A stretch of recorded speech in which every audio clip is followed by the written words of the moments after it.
Di satu sisi, ucapan Gus Yakut yang dipelintir ini berhasil membuat banyak ular-ular keluar dari sarangnya. Tapi di sisi lain, kita cukup was-wasan dengan sikap pemerintah. Apakah pemerintah bahkan memble, tunduk pada tekanan massa yang sebenarnya adalah alat tawar politik, atau memutuskan all out memberantas para kadrun ini? Sebenarnya ini adalah momen yang paling tepat untuk membasmi sisa-sisa pengacau yang masih suka bikin gaduh.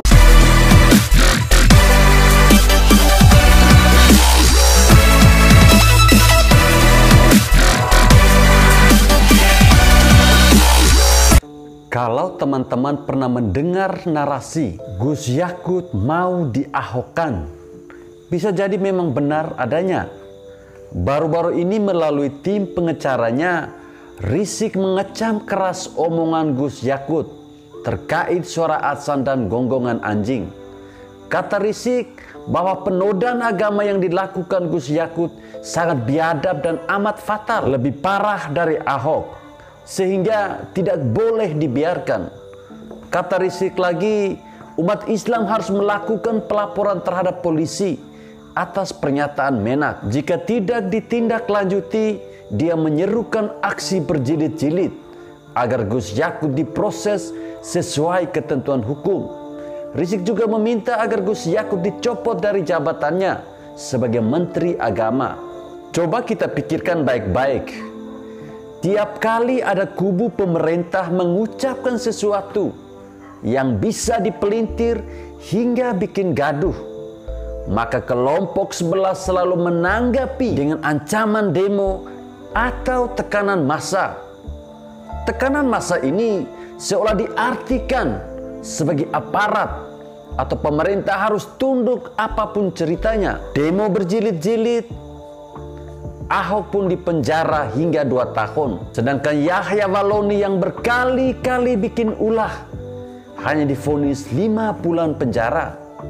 Ibu-ibu yang mengeluh suara toa dipenjara 1,5 tahun. Sedangkan yang bakar belasan rumah ibadat cuma dihukum beberapa bulan saja. Apakah hukuman bisa berat karena tekanan dari massa yang notabene adalah kelompok intoleran, yang beringas serta munafik? Sekarang pernyataan Gus Yakut dipelintir, tidak full dipahami dan diframing sehingga terjadi kegaduhan.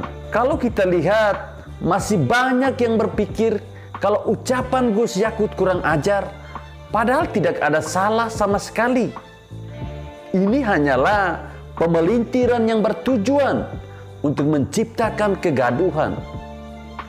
Ketika Rizik menyuruh menggelar aksi demo berjilid-jilid dan meminta Gus Yakut dipecat, bahkan dipenjara, ini bisa jadi ada pesanan terselubung dari pihak-pihak tertentu. Kita hanya perlu lihat apakah akan ada demo, dan kalau ada demo, apakah demonya besar dan masif? Demo besar butuh logistik yang besar juga. Dan ini butuh sokongan dari bohir dan juga sponsor. Tanpa itu semua, demo hanya berskala kecil dan geli-geli saja. Saat Rizik ditangkap dan dipenjara, tidak ada demo masif berjilid-jilid. Kenapa bisa? Padahal Rizik adalah pemimpin kelompok tukang demo. Rizik begitu dipuja dan dielu-elukan. Tapi saat ditangkap, tidak ada demo yang setara dengan demo kasus Ahok. Alasannya hanya satu, yaitu tidak ada logistik. Jangan harap kelompok ini punya uang untuk menyiapkan logistik. Mereka saja masih berharap nasi bungkus gratis. Bagaimana mau siapkan logistik besar? Tapi ketika ucapan Gus Yakut berhasil menjadi peluang emas, maka aksi demo akan disiapkan.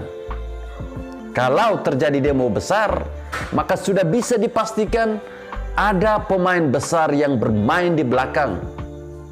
Tanpa mereka, demo tidak akan terorganisir dengan masif. Kalau sudah begini, ini bukan soal bela agama lagi, tapi bela kepentingan politik. Misi politik memang paling gampang dibuat terselubung kalau ada isu agama yang menyertainya. Dan ucapan Gus Yakut ini dirasa sangat pas. Nah, ujung dari polemik ini adalah Gus Yakut mau dilengsarkan.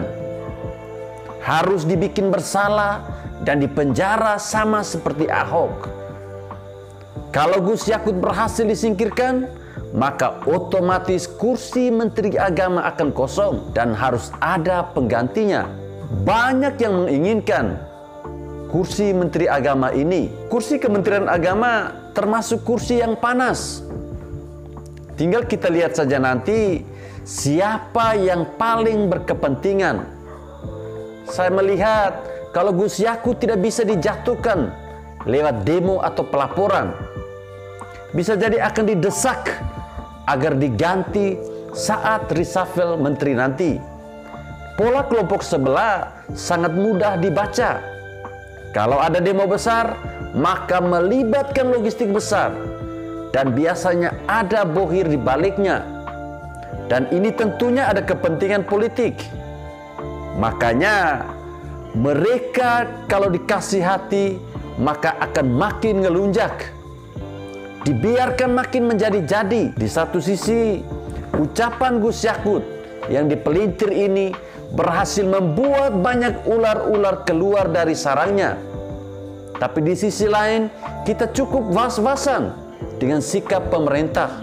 Apakah pemerintah bahkan memble, tunduk pada tekanan massa yang sebenarnya adalah alat tawar politik, atau memutuskan all out memberantas para kadrun ini? Sebenarnya ini adalah momen yang paling tepat untuk membasmi sisa-sisa pengaco yang masih suka bikin gaduh.